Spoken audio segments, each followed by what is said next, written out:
ജനപ്രിയ സിനിമകളിലൂടെ മലയാളികളെ ചിരിപ്പിച്ച സംവിധായകൻ ഷാഫി അന്തരിച്ചു.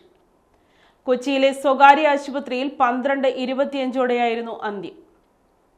ഈ മാസം 16-നാണ് അദ്ദേഹത്തെ ആശുപത്രിയിൽ പ്രവേശിപ്പിച്ചത്. വെന്റിലേറ്റർ സഹായത്തോടെയായിരുന്നു ജീവൻ നിലനിർത്തിയിരുന്നത്. രാവിലെ 10 മുതൽ കലൂർ മണപ്പാട്ടിപ്പറമ്പിലെ ബാങ്ക് ഹാളിൽ പൊതുദർശനത്തിന് വയ്ക്കും. സംസ്കാരം വൈകിട്ട് 4 മണിക്ക് കലൂർ കറുകപ്പള്ളി ജുമാ മസ്ജിദ് ഖബരിസ്ഥാനിൽ നടക്കും. തലച്ചോറിലെ ശസ്ത്രക്രിയയ്ക്ക് ശേഷം കഴിഞ്ഞ 7 ദിവസമായി അതീവ ഗുരുതരാവസ്ഥയിലായിരുന്നു അദ്ദേഹം.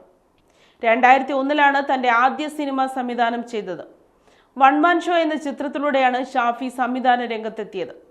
തുടർന്ന് കല്യാണരാമൻ, ചട്ടമ്പിനാട്, തൊമ്മനും മക്കളും, മേരിക്കൊണ്ടൊരു കുഞ്ഞാട്, മായാവി അടക്കം നിരവധി ഹിറ്റ് ചിത്രങ്ങൾ പ്രേക്ഷകർക്ക് സമ്മാനിച്ചിട്ടുണ്ട്. 18 സിനിമകളാണ് ഷാഫി ഇതുവരെ സംവിധാനം ചെയ്തത്. ഇതിൽ ഒരു തമിഴ് സിനിമയും ഉൾപ്പെടും. 1968-ൽ എറണാകുളത്ത് ജനിച്ച ഷാഫി 1996-ൽ രാജസേനന്റെ ദില്ലി വാല രാജകുമാറിൽ സഹസംവിധായകനായാണ് സിനിമാ ജീവിതം ആരംഭിക്കുന്നത്. തുടർന്ന് റാഫി മെക്കാർട്ടിൻ ചിത്രങ്ങളിലും അമ്മാവനായ സംവിധായകൻ സിദ്ദിഖിന്റെ സിനിമകളിലും പ്രവർത്തിച്ചു. ചോക്ലേറ്റ്, ലോലിപോപ്പ്, മേരിക്കൊണ്ടൊരു കുഞ്ഞാട്, വെനീസിലെ വ്യാപാരി, ഷെർലക് ടോംസ് തുടങ്ങിയ സിനിമകളും സംവിധാനം ചെയ്ത ഷാഫിയുടെ അവസാന ചിത്രം 2022-ൽ പുറത്തിറങ്ങിയ ആനന്ദം പരമാനന്ദം എന്ന സിനിമയായിരുന്നു.